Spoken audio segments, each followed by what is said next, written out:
د پښتو یو نوې ټپره زموږ یو ملګري جوړه کړې ده هغه ډالۍ کوم چې د جانان یاد اسلام آباد دی د جانان یاد اسلام آباد دی زما د زړه کابل قرار ته نه پرېږدي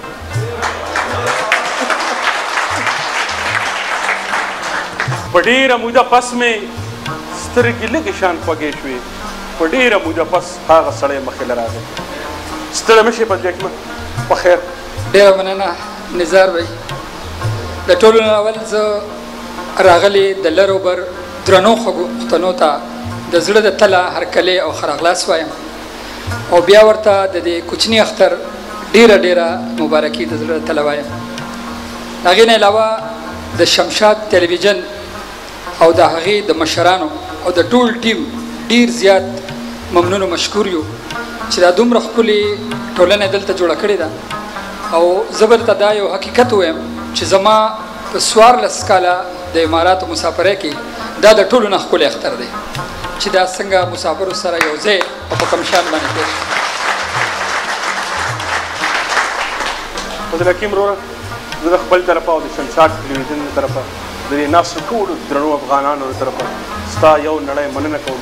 چې دا نننۍ غونډه دې را جوړه کړه تا پکې ډېر ځان ستړی کړی ډېرې منډې تړلې دي موږ سره کړي دي ستا په ورورولۍ او په ملګرتیا موږ هم ښه ډېرې ډاډه یو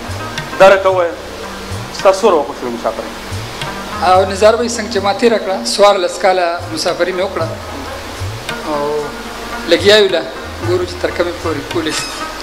نو د خپل وطن د یادېږي مور پلار نو خویندې تاسو به کور والا دلته دي نو دا مسافرۍ دغه احساس خو به هغه تاریخ نه وي لکه موږ ته چې څنګه دي نزار بھائی دا یو حقیقت دی څنګه چې زما یو مخکې یو ورور وی چې په دې زمونږ خپله خاوره چې کومه ده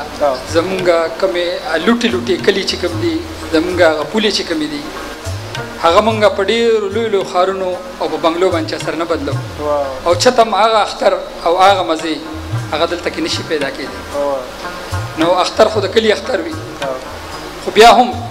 د شمشاد ټلویزیون په ځلنده هنداره زه د لر او بر ټولو پښتنو ته بلکې چې څوک هم مسلمانان د پروګرام ګوري نو هغوی ته د کوچني اختر د زړه د تله مبارکي ورکوم او د خالد حسرت صاحب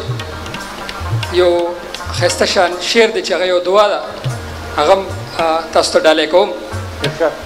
اختر ځان سره د امن په سرلي راوړه اختر ځان سره د امن په سرلي راوړه یار له ګلونه راوړه ما له خوشحالي راوړه او چا مې د ګل ګل وطن خاوره د نظره کړله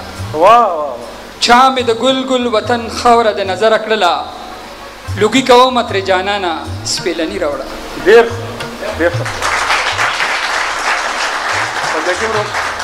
یو جهان مننه ستا ستا په ملګرتیا په ورورولۍ موږ نازېږو ډېره مهرباني ستاسو نزار صاحب او د دې ټولو درنو پښتنو ډېره ډېره مننه چې دې راغلي دلته ناست ستاسو ډېره مننه ډېره مننه اعوذ بالله من الشیطان الرجیم